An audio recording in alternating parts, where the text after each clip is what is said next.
kāds pretinieks būtu arēnā un vienalga kāds rezultāts, Tamperē varēja dzirdēt tikai Latvijas atbalstītājus, un arī mūzikas pauzēs skanēja rūpīgi izvēlētas dziesmas Latvijas atbalstam.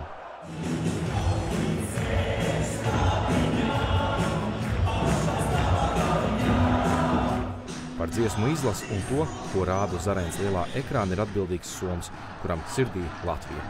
Viņš mūsu atbalstītājus abrīno jau no bērna kājas.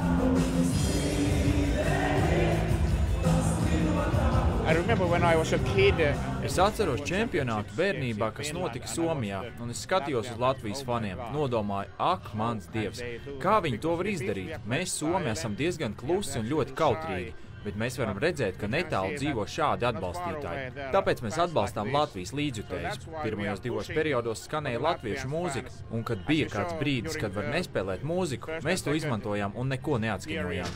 Lai fanu bungas rīb, mēs būsim klusi, lai fanu balsis skan. Ko atskaņot Latvijas atbalstam, viņš jautāja gan Twitterī, gan arī Latvijas televīzijas sporta žurnālistam Lotāram Zariņam. Arī Latvijas spēļu meistars palīdzēja. Viņu aicināja braukt uz Tamperi un vadīt šovu. Man mīļš kolēģis Mārcis, kurš šo darbu dara Latvijā, es viņam prasīju, lai brauc uz Somiju, sēž manā krēslā. Teicu, ka tagad tas ir viņa galds. Viņš atbildēja, ka viņam jālido uz ASV uz Floridas Panthers spēles organizēšanu, kur jāpalīdz ar NHL finālu plānošanu. Iedomājieties to sajūtu, kas ir viņa prātā. Latvijas vasara un NHL fināls. Mārci, ja šo skaties, es ceru, ka tu baudi. Mēs baudām, un ir gods veidot jums šo šovu.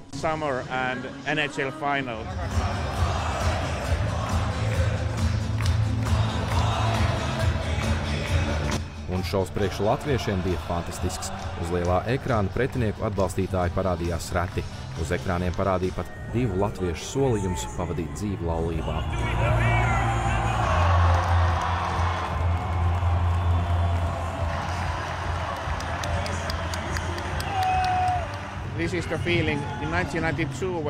Šī ir tā sajūta, kas bija 1992. gadā, kad mēs tikām finālā Prāgā.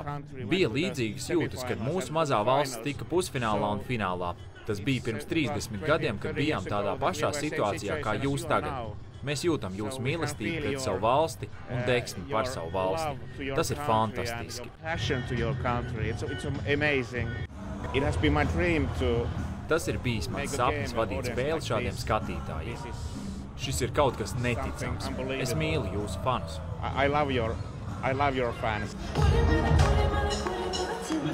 Pēc Latvijas uzvaras un bronzas medaļas iegūst satikām šova meistaru vēlreiz, un viņš ar asarām acīs sacīja, ka šī bijusi viņa karjerā vislabākā un emocionālākā darba diena. Dāvids Frenefelds, Ivans Milovs, Latvijas televīzija.